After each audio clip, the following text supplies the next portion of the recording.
Hello everybody, welcome to the Wonky Angle, where I talk about electronic music, both new and old. And today I'm going to be talking about the fourth album from Aphex Twin, the Richard D. James album. Back in the day when I was really into Aphex Twin, this was probably the one album of his that I listened to the least. The thing is, I'm not entirely sure why. There are some songs on here that I genuinely love, and in fact, when I was re-listening to this album right before my I Care Because You Do review, I was totally convinced that this was some overlooked classic that I hadn't given enough attention. RDJ made something that sounded really childish and lighthearted, but gave it some subtle darker undertones, imitating acoustic instruments with electronics, building on tracks like Next Heap with. But then I kept listening to it and something really strange happened.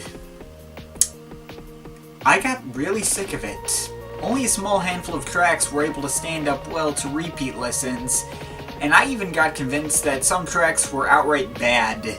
Well, on the expanded edition at least. There are two versions of this album, one that ends at the track Logan Rock, and one that adds 5 extra tracks after that. Spoilers, in my opinion, the former version is better.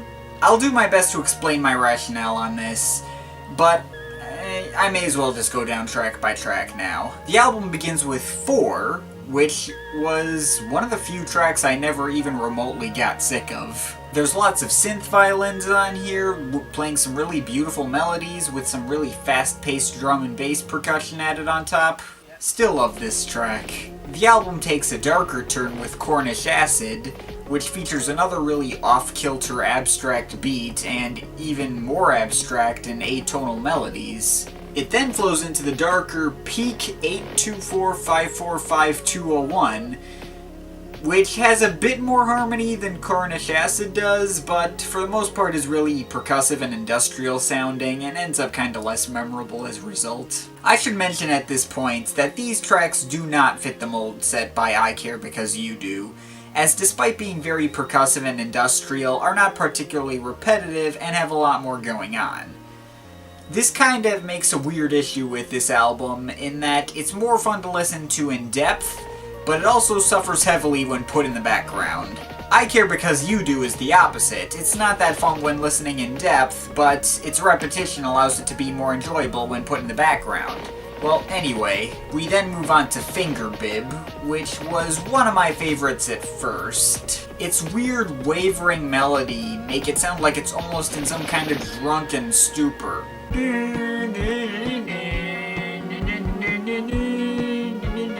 This melody got really annoying with repeated listens, I'm not gonna lie. But the good news about this track is that melody is only half the track. The other half is much more satisfying and sonorous, with a deep bass line and some nice midi-ish string sections, and these parts hold up fine, although it's not as catchy, which is a real shame. Karn Marth is weird because I almost never noticed it when it began or ended. It always passed right by without leaving any impression on me. When I actually listened to it in depth, though, I found another very abstract and fast-paced track with some kind of organ sounds carrying the melody at the beginning, bringing in some dial-up internet noises, then changing to a different, much more atonal melody, but changing again to some catchy, squirting, repeating 3-note phrase, adding on another softer melody, later on more percussion and dial-up noises, all this in just 2.5 minutes.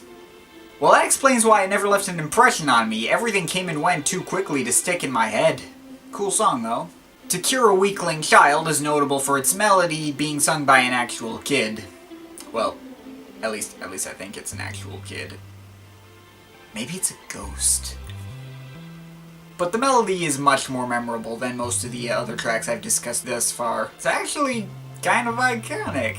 My feet, my arms, and my ears. As the track goes on for 4 minutes, there's more going on here. Lots of busy percussion, couple of extra synth melodies layered on top, and lots of varied filtering on the kid/ghost's vocals. Reversed, chopped up, faded in, faded out, etc., before finally just being carried by synthesizers at the end. This track did kinda lose me with repeat listens, but not to such an extent as, say, Finger Bib.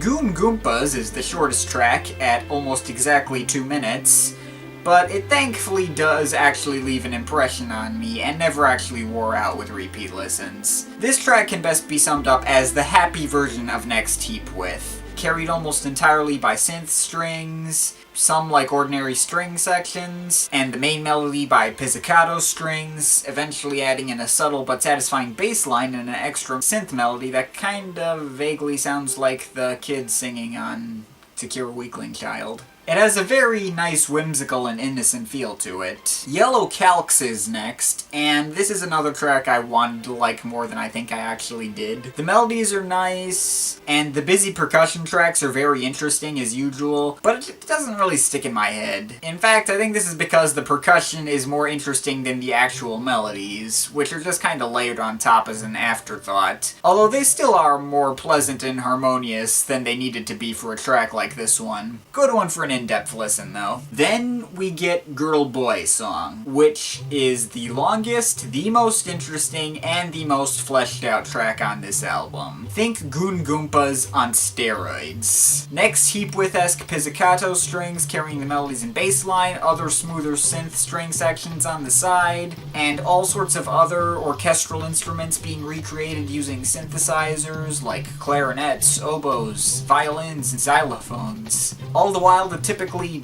busy and complicated glitchy drum and bass beats are flying all over the place. I don't think it's the catchiest track on here, but it is by far the most fun to listen to. Finally, the main album ends with Logan Rock, which is a very weird way to close out. Lots of cartoon boinging sound effects and jangly percussion carrying the rhythm, and lots of whistling and other different cartoony sound effects being randomly placed all over the place, with a melody being carried by some kind of church organ and also a synth harp later on. It's a very weird track, but the weirdest part about it is that I never actually got sick of it, and on top of that, I absolutely love it. The melody's really satisfying, and the percussion track is the weirdest I've ever heard on any IDM song, maybe even any song, period.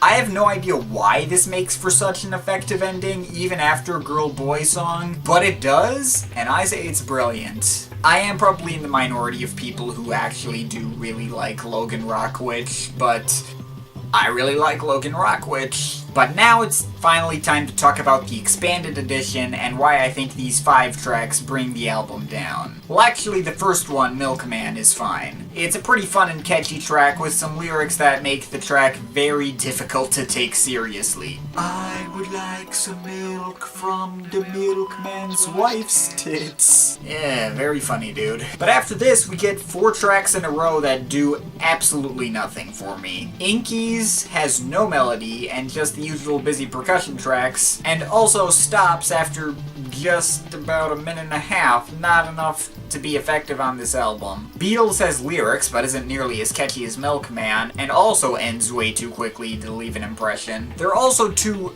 remixes of Girl Boy Song that sound absolutely nothing like Girl Boy Song, and once again end too quickly to leave an impression. Instead of the zany and highly memorable ending we got with Logan Rock, these tracks just end the album on an unsatisfying note and are best off skipped entirely. Well, Milkman is probably best enjoyed outside the context of the album, but the rest just really aren't worth the trouble if you ask me. They don't stand out, their melodies, if they exist at all, aren't good enough to stick with you, and just overall kind of feel like filler.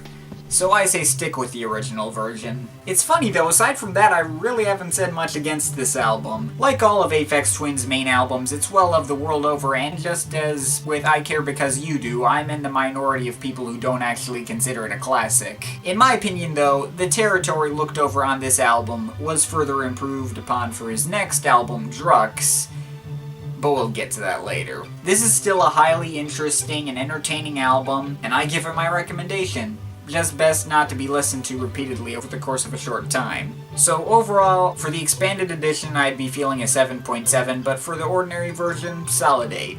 Favorite tracks? 4, To Cure a Weakling Child, Goon Gumpas, Girl Boy Song, and Logan Rock. Least favorite track?